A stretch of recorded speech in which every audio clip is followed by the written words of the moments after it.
Good morning everyone!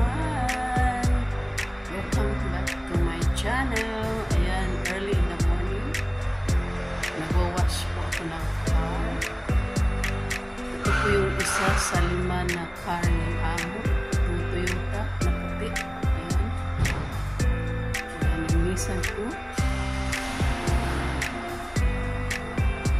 Pero minsan ko lang itong linisan kasi may driver ito. Taga-China. Kung wala siya, ako ang maglilinis. Yung lagi kong nilinisan, yung blue, yung BMW. Ayan. Yan po. Yan po ang trabaho ko bilang OFW. Yan po. Yan.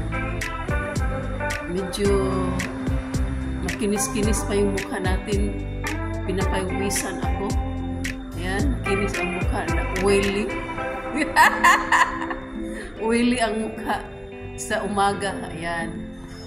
Yan po yung car. Toyota. Ayan. Isa sa 5 na car ng amo ko. 5 car.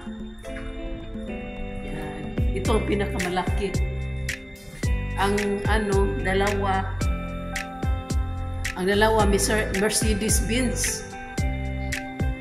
Tapos yung isa BMW, yung isa is Revo yung isa. Ang isa ang nagamit yung anak ni Mama. Ayan. Ito yung car park dito. Ayan. Very strict ang gwardiya. Kanina nakumuha ako ng tubig doon sa sa garbage area. Pinalayas ako. Sabi niya, musoy. Di daw pwedeng kukuha ng tubig doon. Kaya lumipat ako doon sa toilet, sa mall. Yan, buti na lang walang nagpalayas sa akin doon. Kaya, yan po yung trabaho ko dito bilang OFW, pero ini-enjoy ko lang po ang trabaho ko. Yan, ini-enjoy ko lang at ini-enjoy ko din ang pag-YT, pag-share po sa inyo kung ano ang lifestyle ko dito sa Hong Kong. Yan po ang kutsi ng amo ko. Yan. Malapit na akong matapos. Yan, magbabacuum na lang po ako dyan sa loob. Magbabacuum ko sa loob. Sa labas, nililisan ko na, pero yung gulong hindi ko pa nalinisan. Last na yun kasi yung tubig pinakalas madumi, di ba? So ang gulong ay madumi. So yun ang pinaka-last kong linisan. Ayan, magpa-vacuum na ako dito, guys. Ayan, yan po. Actually, i-vacuum ko muna pero hindi ko bina-vacuum kasi ang laki naman ng car dito, ang laki. Kaya inumpisahan ko muna dito sa labas. Okay? Okay, guys. Ayan po, guys. Yan ang kutsi na amo ko. At saka ito yung car park dito. Medyo malayo-layo ang car park dito na nilagyan, pinapark nila ang kutsi dito. Mga 20 minutes lalakarin. Pinapakita ko na pala sa inyo itong noong post ako ng video, pinapakita ko na ito sa inyo dito.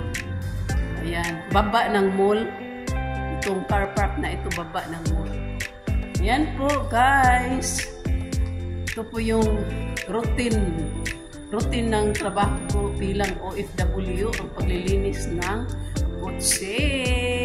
Ayan.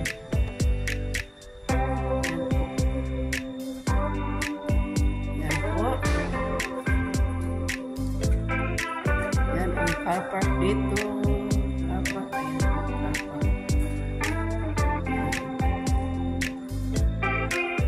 Vacuum na lang po ako. Ayan. At saka, kasi mahaba ito, may dala ako na ladder, maliit na ladder.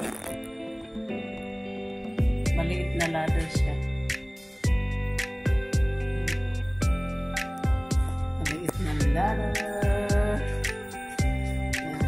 for watching. Yan po lifestyle ng trabaho ni Ate Joyce bilang OFW dito sa Hong Kong. Isa sa trabaho ko ay maglilinis ng kutsi. Morning talaga ako maglilinis, hindi sa hapon, hindi sa tanghali. Morning talaga ako maglilinis. Ayan. Okay guys, thank you for watching. Bye-bye. Please like and share and subscribe to my channel, guys. Thank you so much for more videos. Thank you so much, guys.